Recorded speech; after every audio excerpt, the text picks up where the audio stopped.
Here's something that nothing. When that happened, military analysts said it out loud. The war is already over. But here's what nobody is asking. Why send the old plane at all? The US had stealth bombers, fifth-generation fighters, the most advanced aerial arsenal in human history. So why pull a 74-year-old aircraft out of retirement and send it into combat over Iran? The answer is one of the most calculated military decisions in recent memory. And once you understand it, you'll realize this wasn't just a bombing run. It was a message, a very expensive, very loud message, that the United States is not just here to win a battle, it's here to end a regime. Stay with me. Because what's happening in Iranian airspace right now is history in real time. To understand why the arrival of the B-52 MAD aircraft that cost $2 billion each flew sorties of over 30 hours to reach Iranian targets. They hit air defense batteries, naval assets, command infrastructure, and in a move that sent shockwaves through Tehran, they conducted decapitation strikes on Iran's senior leadership, including Supreme Leader Ali Khamenei. Think about what 1,000 strikes in 24 hours actually means. That's more than 40 strikes every single hour, one strike every 90 seconds for an entire day. And yet, that was only the surgical phase, because after the surgeons come in and cut, someone has to close the wound, and that job, that goes to a very different kind of aircraft.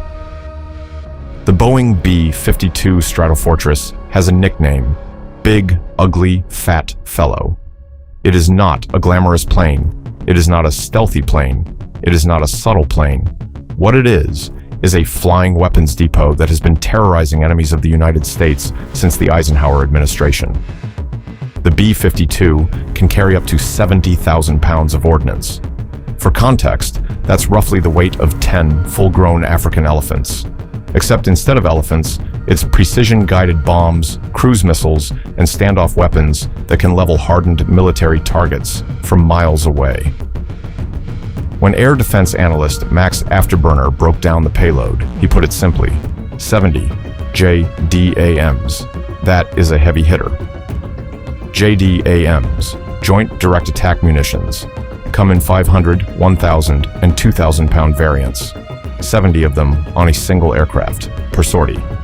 But the B-52's real weapon in the Iran campaign isn't the JDAMs, it's the JASSM, the Joint Air-to-Surface Standoff Missile. These subsonic cruise missiles can be launched from as far as 575 miles away from the target. The bomber never even has to enter contested airspace. It fires from safety, and the missile does the rest. And here's the critical detail. Because Iran's air defenses are shattered, but not totally gone. The standoff capability of the JASSM means that even a lone surviving Iranian SAM battery poses almost zero threat to the B-52s conducting these missions. Iran took its best shot, and it missed. So what exactly are the B-52s hitting? Air Force General Dan Kane gave us the clearest picture yet, and his words are worth sitting with. Iran's command and control structures, he said, are in a bad way. The US has shifted from long-range deliberate strikes into stand-in precision attacks directly over Iranian territory. The primary targets, command and control nodes, the communications hubs, relay stations, and coordination centers that allow Iran to do one thing it desperately needs to do right now: fire its ballistic missiles in any kind of organized, effective way. Because here's Iran's problem. Before this war started, US Central Command estimated Iran's ballistic missile stockpile at over 3,000 missiles. Even accounting for what Iran burned through in prior conflicts with Israel, the IDF estimated roughly 2,500 remained at the start of this campaign.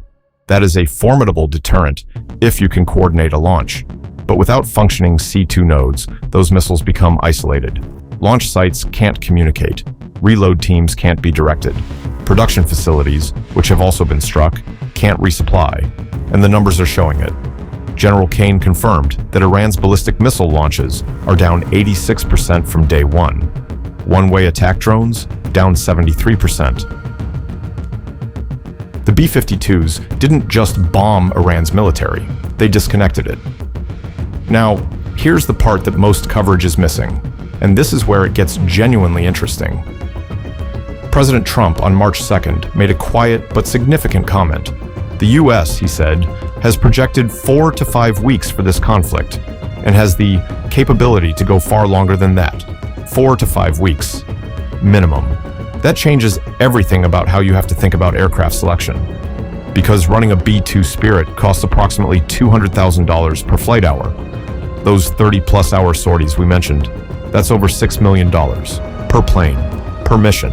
The B-52, $70,000 per flight hour, less than half the cost. And if you lose a B-2 to a lucky missile shot or a mechanical failure, you just lost $2 billion. The B-52, after decades of upgrades, runs about $640 million per unit. Still expensive, but in a completely different category of risk. Now multiply those costs across 4 to 5 weeks of sustained bombardment. Suddenly, the decision to rotate the B-52s in isn't just tactical. It's financial genius dressed up as military strategy. You achieve the same destructive output, you reduce your per-hour burn rate by more than half, and you protect your most expensive and irreplaceable assets for whatever comes next. When Iran's skies are permissive, and they are, you don't need stealth. You need volume and endurance. The B-52 delivers both. Let's be clear about where Iran stands right now. The country entered this conflict with an air defense network already described by analysts as behind the curve. Much of it was reverse engineered from Russian S-300 systems and Chinese HQ-7 platforms, copies of foreign technology, never tested in real combat, and carrying the same electronic vulnerabilities as the originals without any of the fixes. Israel's icebreaker missiles, specifically designed to exploit S-300 radar weaknesses, tore through those systems in the opening hours. Iran never had a chance to adapt. Now, Iran is reportedly shifting its remaining air defense assets from the east to the west, anticipating more attacks from that direction.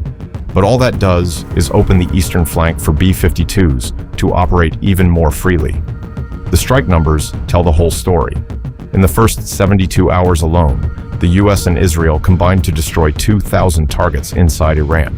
The pace isn't slowing. The US has also extended its reach beyond Iranian borders, sinking the Iris Dana warship in international waters off the coast of Sri Lanka. That's not a conflict contained to the Persian Gulf. That's a global military operation with Iran in the crosshairs. And looming over all of it is the question that nobody has a clean answer to yet. What comes after the bombs? Think tanks like Chatham House are already skeptical that air power alone can topple the Iranian regime. An uprising from within requires confidence the Iranian people don't yet appear to have. Which means a third phase, boots on the ground, may not be a question of if, but when. The B-52 is 74 years old. It was built for a Cold War that ended before most of its current pilots were born. And right now, it is methodically dismantling one of the most aggressive anti-American regimes on the planet. That's not an accident. That's doctrine. That's patience. That's the United States playing a long game and making sure it can afford to finish it. The surgery is done. The sledgehammer has arrived. And whatever comes next for Iran, it will not look like what came before.